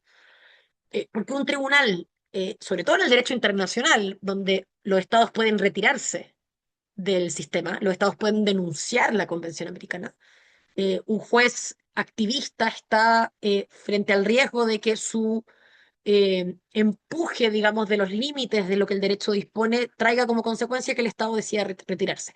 Eso no le pasa al juez doméstico. El ciudadano no puede retirarse del sistema judicial. Entonces, el juez doméstico, el riesgo que tiene, por supuesto, es que sus decisiones sean revocadas por los tribunales superiores. Pero en el derecho internacional y en particular en un tribunal de derechos humanos como la Corte, el riesgo que enfrenta la Corte es que los estados digan yo no estoy dispuesto a seguir en este mecanismo de supervisión que me impone todas estas exigencias, que va más allá de lo que el derecho quizás, o de lo que yo entendía que había suscrito cuando ratifiqué la convención, y que además le pone esta carga tan extensa a mis jueces. Y acá, de nuevo, estoy siguiendo a un académico, Jorge Contese. Jorge identifica como tres variantes de la resistencia de los estados. Hay algunos estados que derechamente se oponen y producen un rechazo abierto al sistema, y son los estados que se han retirado de la Convención Americana. Acá hay una palabra técnica. La palabra denuncia de la Convención Americana significa esencialmente retiro unilateral. Así se le llama en el derecho internacional al retiro, se le llama una denuncia. Entonces hay estados que de lleno se han retirado, además hay otros que hayan amenazado a retirarse, pero hay dos que al menos se han retirado efectivamente. Después está la resistencia un poco más encubierta. Le dejé los nombres en inglés solamente para mantener la autoría del profesor Contese. La segunda hipótesis, él dice una resistencia menos visible, pero se manifiesta en que los estados no se retiran del sistema, pero cumplen selectivamente sus sentencias, no las reinterpretan. Entonces, ahí pasa que un estado, frente a una decisión de la Corte que no le acomoda, no toma medidas proactivas para cumplirla, la deja un poco de lado, ¿cierto? Prioriza otras acciones y eso, lamentablemente, los estados tienen un margen porque la Corte no tiene capacidad de estar todo el día supervisando su sentencia y tampoco tiene mecanismos de ejecución forzada. Si el Estado no cumple, la Corte no tiene nada más que su persuasión moral y política para forzar a un Estado a cumplir, pero no puede sancionarlo, digamos, con medidas forzadas, ¿cierto? Entonces pasa que los Estados, sobre todo, esto se produce más en ciertos cambios de gobierno, que uno ve que ciertos gobiernos en el fondo tienen una posición mucho menos proactiva y de cierta resistencia más indirecta al trabajo de la Corte. Y eso también se produce incluso a nivel de tribunales. Hay un caso bien famoso que es Fontevecchia, que era un caso en Argentina en que la Corte Interamericana ordenó a la Corte Suprema, o sea, ordenó a Argentina, y eso tenía que cumplir la Corte Suprema, a dejar sin efecto unas sentencias dictadas en un juicio que era de difamación contra dos periodistas, y la Corte Suprema dice, no, yo no voy a hacer eso, porque usted, Corte Interamericana, no tiene la autoridad para venir a decirme a mí que yo deje sin efecto una sentencia doméstica. No lo voy a hacer. Y ahí se generó un problema muy grande porque esta era una corte doméstica enfrentándose abiertamente a la decisión de la Corte Interamericana, que, volvamos al principio, es obligatoria. Los estados están obligados a cumplir con lo que dice la Corte Interamericana y la Corte Suprema Argentina le dijo no. Ahora, eso finalmente se resolvió porque la Corte le dijo, bueno, entonces hágalo de otra manera y finalmente lo hizo de otra manera y dejó como una anotación al margen y el problema diplomático, digamos, se resolvió, pero, digamos, no solo a veces la resistencia se produce de un retiro expreso, sino también de una resistencia judicial. Y acá hay un segundo ejemplo de, aunque esto en realidad no es de pushback judicial, debería estar más bien quizás en otra hipótesis, que es cuando se produce resistencia, quizás que no se traduce en el retiro, pero que podría traducirse en el retiro. Y es el ejemplo de la Corte sacó una opinión consultiva sobre matrimonio igualitario. Opinión consultiva, no proceso contencioso, una opinión consultiva. Y en esa opinión consultiva la Corte se pronunció favorablemente sobre la obligación de los estados de regular y legalizar el matrimonio igualitario. Y eso generó mucha resistencia en Costa Rica y hubo un candidato presidencial que una de sus principales como ofertas de campaña era que si eras ganador iba a retirarse de la Convención Americana sobre Derechos Humanos y iba a dejar de reconocer la competencia de la Corte. Lo que además habría sido particularmente bochornoso si consideramos que la Corte está en Costa Rica. Entonces habría sido particularmente vergonzoso. Eso finalmente no ocurrió, por eso no está en el caso de Frontal Backlash, porque realmente Costa Rica no se retiró, pero uno ve, digamos, estas distintas formas de resistencia que se verifican o que no, y que son más o menos explícitas por parte de los estados frente a este interés de la Corte de imponer de nuevo no solo la convención, sino su jurisprudencia y con todos estos desafíos que eso presenta. Ay, no, perdón, y ahí, esa diapositiva la voy a borrar después porque se me quedó pega.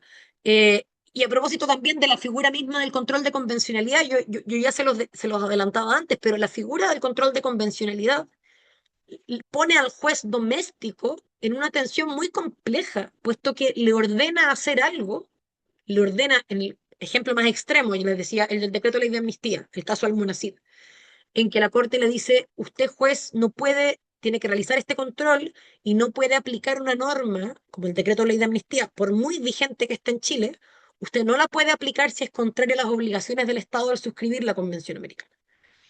Y la pregunta es, ¿puede un juez doméstico en Chile hacer eso? ¿Tiene el juez en Chile la facultad para dejar sin aplicar un derecho vigente?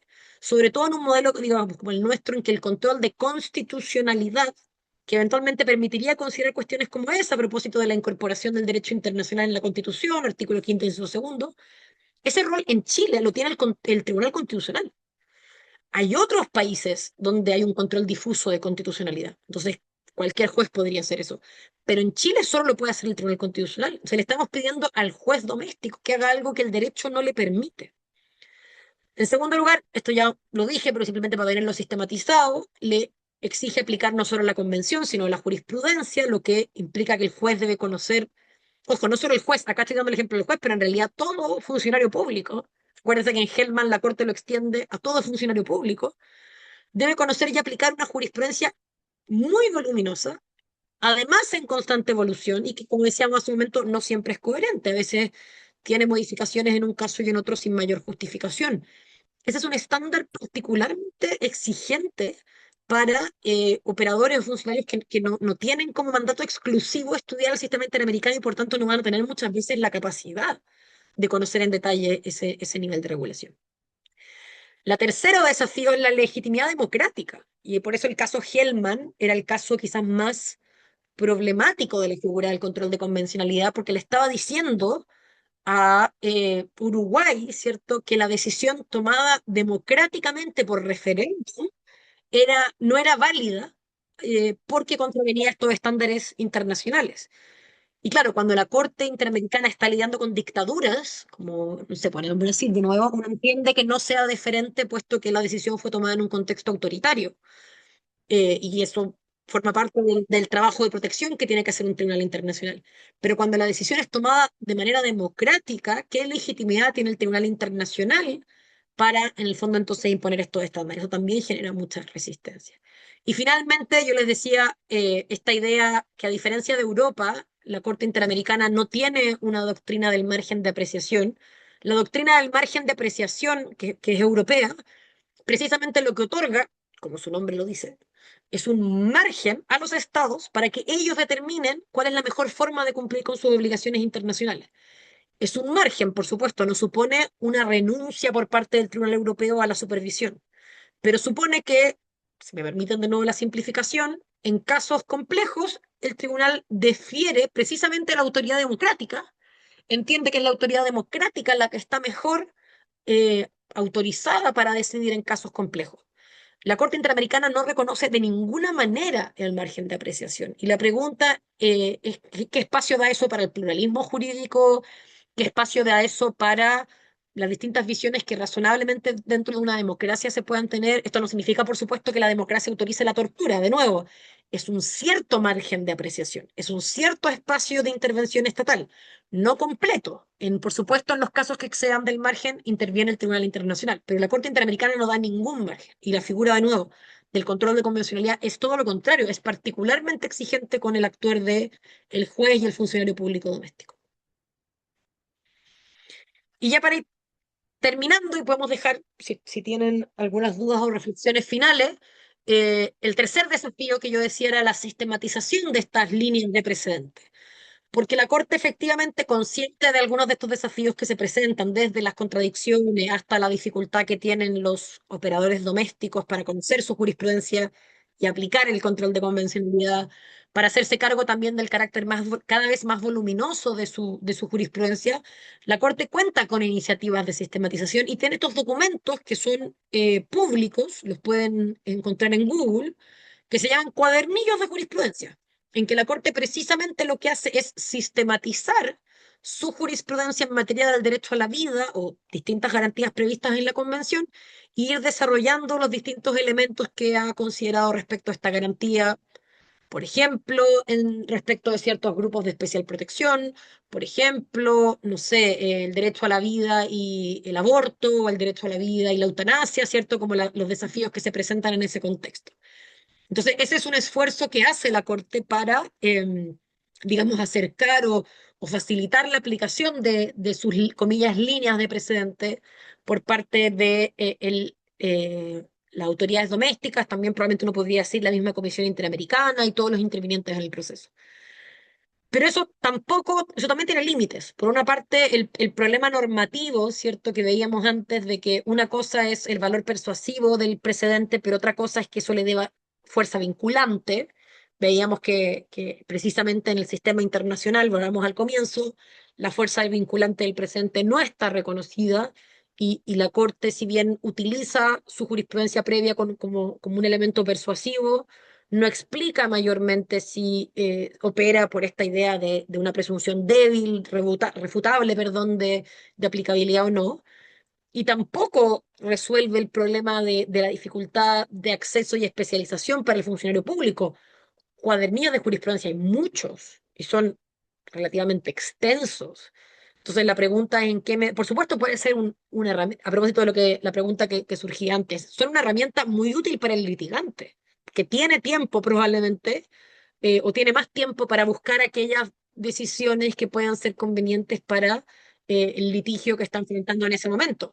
Pero distinto es la posición, digamos, de el que tiene que tomar la decisión, que no siempre tiene el tiempo, los conocimientos y la capacidad de revisar todo el desarrollo jurisprudencial de la Corte Interamericana para efectos de, digamos, tomar una decisión en un caso concreto. Entonces, la publicación de las líneas jurisprudenciales, por supuesto que ayuda, no se trata de que sea absolutamente irrelevante, pero no resuelve los problemas y completamente, al menos las tensiones que yo mencionaba hace un momento.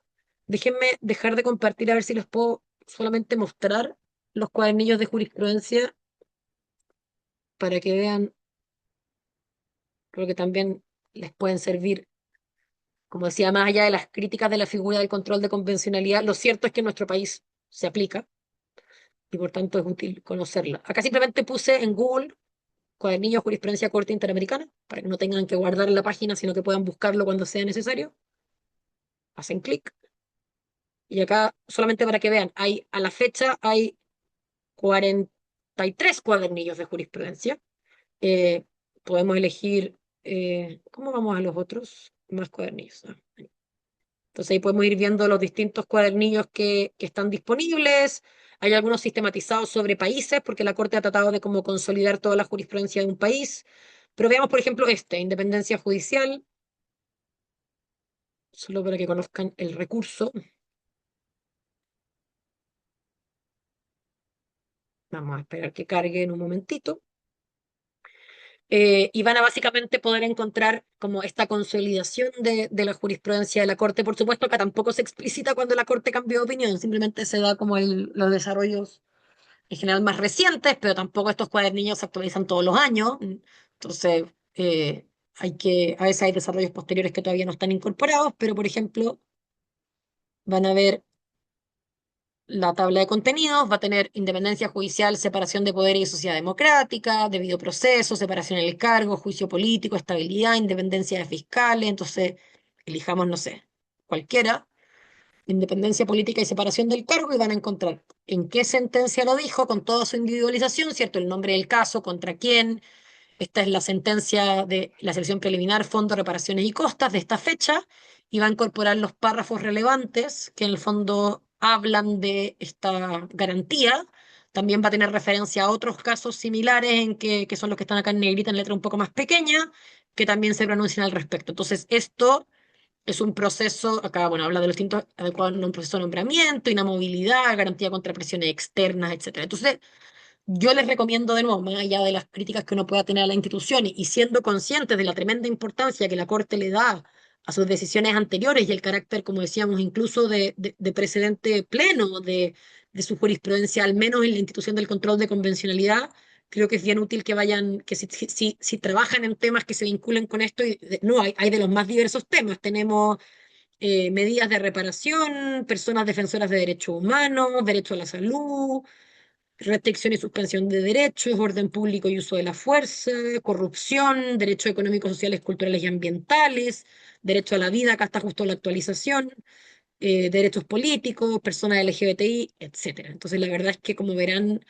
existe una amplia diversidad de temas, por tanto, es bien probable que en sus distintas disciplinas jurídicas puedan encontrarse con casos y son una herramienta bien útil que, como decíamos, está disponible bastante fácilmente. De nuevo, busquen en Google cuadernillo, jurisprudencia Corte Interamericana y es la primera opción que les sale. Bien, dicho eso, yo he terminado. No sé si nos queda un tiempo, así que si tienen preguntas, no solo preguntas, comentarios, reflexiones, ideas, muy bienvenidas. Pablo, por favor. Sin nada más que muchas gracias por la exposición, pero también dejé ahí, yo había estado mirándolo otra vez y hay un motor de inteligencia artificial ahora de la Corte Interamericana que lo están desarrollando, entonces uno puede ir preguntando de manera más fácil. De repente yo conozco los cuadernillos, pero tienen buen índice y todo, pero también está bueno como poder como conversar un poco y buscar temáticamente como en formato de inteligencia artificial. Así No, que yo no lo puse porque nunca lo he usado, pero entonces no quería recomendar algo que no sabía que también estaba funcionando, pero si tú me parece un es- buen dato también para sí, y tenerlo. está en desarrollo, como que lo que piden es que lo Sí, usemos para que en el fondo pueda vaya alimentarse aprendiendo. de nosotros.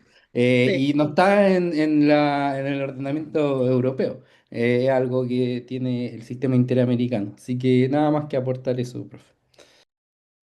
Muchas gracias, Pablo. Un súper buen recurso. No sé qué tanto. Yo sabía que existía, pero no lo he usado, entonces habrá que ver también qué tanto alucina, como alucinan a veces las inteligencias artificiales. Así que siempre, por supuesto, hay que chequear todos los datos y las referencias. Pero buen dato también, y creo que, claro, es una forma también en que la Corte va incorporando, se hace cargo, digamos, de este desafío de cómo acercamos esta jurisprudencia súper abundante a personas que no se dedican a esto de manera permanente. Bien. ¿Alguna otra duda, comentario? Guillermo, por favor. Sí, Catalina, bueno, primero que todo, gracias por la exposición, me sumo a lo que decía Pablo. Tengo una duda respecto de lo que se manifestaba como el cuestionamiento a la legitimidad democrática de las decisiones de la Corte, a lo menos en Chile, porque desconozco si hay una norma similar, pero si nosotros revisamos el inciso segundo del artículo quinto, de la Constitución, por supuesto, las limitaciones están primero y de manera expresa en derechos humanos, por lo tanto no tendríamos cómo sostener ese cuestionamiento. Y en segundo término, por los tratados internacionales ratificados por Chile, que sabemos que también tienen un proceso democrático de aprobación. Por lo tanto, no sé cómo podríamos sostener esa crítica en nuestro derecho internacional entendiendo que, como tú lo decías, el control de convencionalidad, más allá de lo que se declare, se aplica como un control difuso. Y nosotros tenemos todos los días tribunales de primera instancia, como nosotros mismos, digamos, aplicando control de convencionalidad justamente a propósito del inciso segundo del artículo quinto. Entonces, como te digo, desconozco cómo será en otros lados, pero por lo menos entre nosotros no me suena mucho que ese fundamento sea atendible. Eso como comentario, gracias. Sí, yo estoy de acuerdo. A ver, yo creo que efectivamente cuando a veces se habla de cómo los derechos humanos limitan la soberanía, bueno, es una limitación de soberanía autoimpuesta y dispuesta de acuerdo con los procedimientos tradicionales, ¿cierto? Que en nuestro caso el derecho doméstico chileno requiere una aprobación del Congreso, etcétera.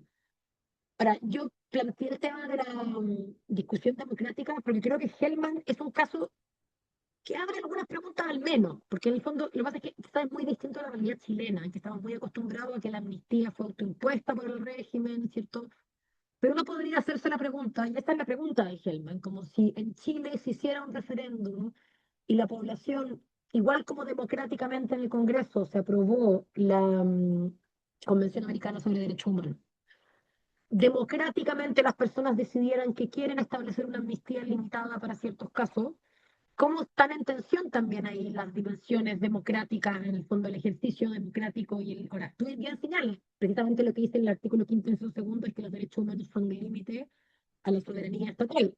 El problema también es que, y yo creo que esto también viene de ciertas lecturas críticas de los derechos humanos, de en qué medida también la garantía de la democracia y de la deliberación democrática tampoco puede verse afectado por una prohibición de discusión al inicio, como no, no, no, es que esto es, son límites de derechos humanos y por lo tanto esto ni siquiera se puede discutir, porque precisamente también no solo desde un punto de vista normativo, también tiene que ver con un punto de vista de la reputación y la credibilidad de los sistemas internacionales de protección, que queremos que las garantías de derechos humanos nos protejan frente a las mayorías temporales, por supuesto, ese es todo el punto de tener garantías que en el fondo están sujetas a esta mayor protección, pero tampoco podemos ignorar por completo la voluntad popular.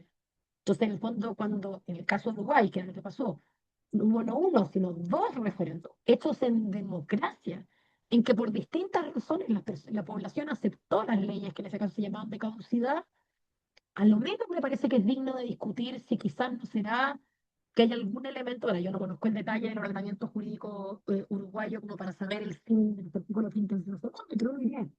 Al menos uno podría entrar a discutir qué es lo que está pasando, que estamos poniendo en el fondo tanto énfasis en la normativa internacional, no estamos dándole también un valor a la decisión democrática. Sobre todo si nos tomamos en serio la idea de democracia y la idea de que lo que la ciudadanía expresa libre y voluntariamente es importante.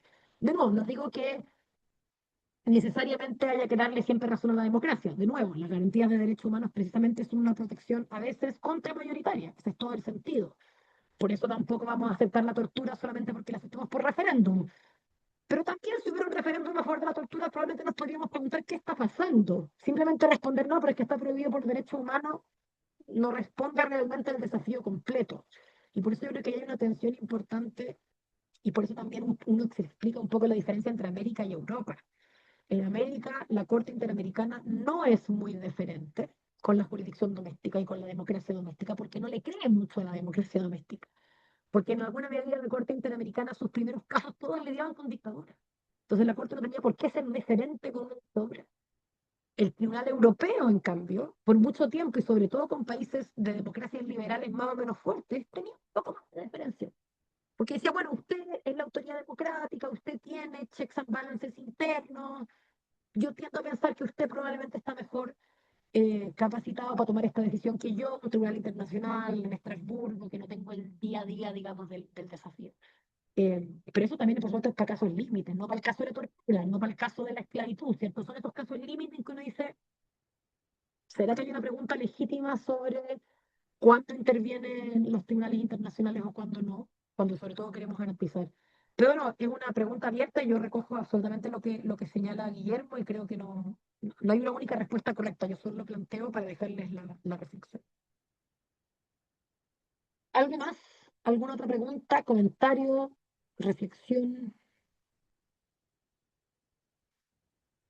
Parece que no. Espero que sea porque quedó claro y no porque los aburrí tan profundamente que ya los perdí durante la sesión. como les decía, les voy a compartir, le voy a mandar a la coordinación del diploma el PowerPoint, si les interesa, por supuesto, y igual en el PowerPoint, en la primera diapositiva está mi correo. Así que si es que alguno, no sé, se quedó con alguna duda o le interesa algún tema, yo siempre digo esto cuando hago clases como en cursos cortos, siempre me pueden escribir si quieren saber más de alguna cuestión o profundizar en algún aspecto, bienvenidos. Así que pueden, siéntanse con la libertad de que ahí están mis datos de contacto de la universidad para cualquier cosa. Y si no, bueno, les deseo mucho éxito en el resto del diploma. Terminamos unos minutitos antes. No sé si Sergio todavía está por ahí por subir algo más que comentar antes de cerrar. Si no, digo, no sé si cerrar nomás el Zoom. Bueno, yo no sé si cerrar el Zoom, nos salimos todos, pero bueno, muchas gracias. En todo caso, espero que les haya resultado interesante y como les decía, más allá de los desafíos y las críticas, creo que la jurisprudencia interamericana es una fuente súper útil para el trabajo de los litigantes, de los jueces. Hay desafíos, por supuesto, hay cuestiones pendientes en Chile sobre cómo cumplimos sentencias internacionales, ni siquiera tenemos una ley de cumplimiento de sentencias internacionales, entonces también presenta a veces problemas, pero hay un espacio de desarrollo bien interesante. Eso por mi parte. Ahí está Sergio. No sé si Sergio hay algo más que decir o cerramos. Nada más por mi parte, profesora. Muchas Bueno, gracias. chao, que estén muy bien. Que les vaya Chao, bien. No, que profesora, que esté muy esté Chao, muy bien. bien. profesora, Gracias, buenas gracias. noches. Chao, Chao, compañeros. Sergio. Chao. Chao, que estén bien.